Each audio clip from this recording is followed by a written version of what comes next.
Hello and welcome. My name is Dominique, and today I'm going to be speaking to you about the instructional strategy of scaffolding for PIDP3106. So scaffolding theory was a teaching strategy introduced in the late 1950s by cognitive psychologist Jerome Bruner. Jerome Bruner used this theory to explain language acquisition in children. Instructional scaffolding is the provision of sufficient support to promote learning when concepts and skills are being first introduced to students. These supports include, but are not limited to, resources, a compelling task, templates, and guides. So teachers help students master a task or a concept by providing support.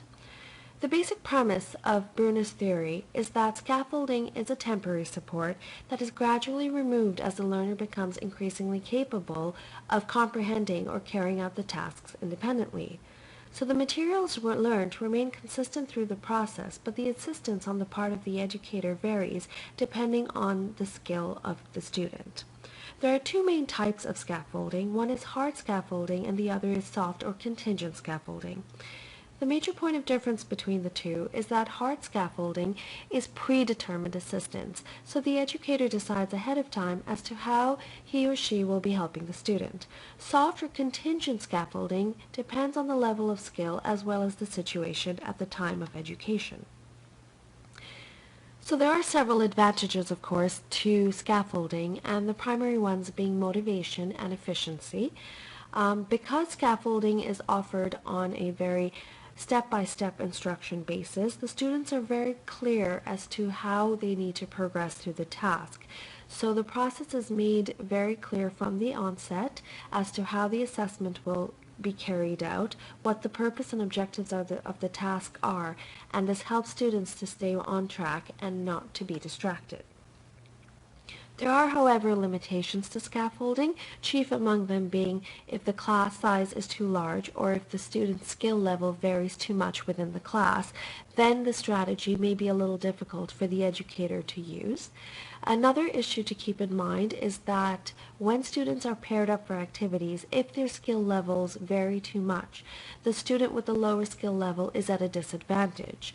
What the cognitive psychologists have suggested is to use pairing between students with different perspectives. This encourages critical thinking and the ability for students to resolve the conflict between their independent perspectives. So teachers offer levels of verbal as well as nonverbal demonstration and direction as the student observes, mimics, or shares the tasks.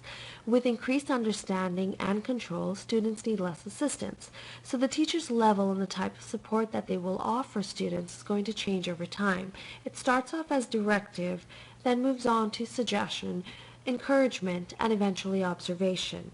So optimum scaffolds adapt to the learner's tempo, moving them from others regulating them to self-regulation. So on the part of the learner, progress is at its highest when they are self-regulating.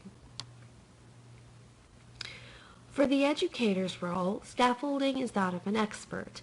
So engaging in the learner's intention, calibrating the task, motivating the student, identifying relevant task features, controlling for frustration, and demonstrating as needed.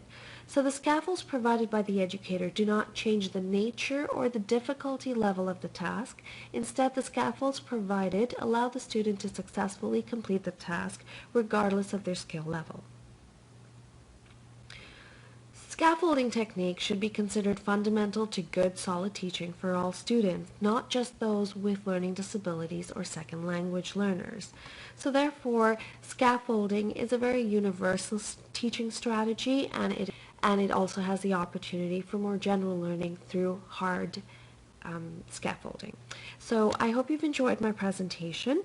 Included with this video is a 2-minute practical approach to scaffolding, which gives you an idea of how it's actually carried out on a day-to-day basis in a classroom environment.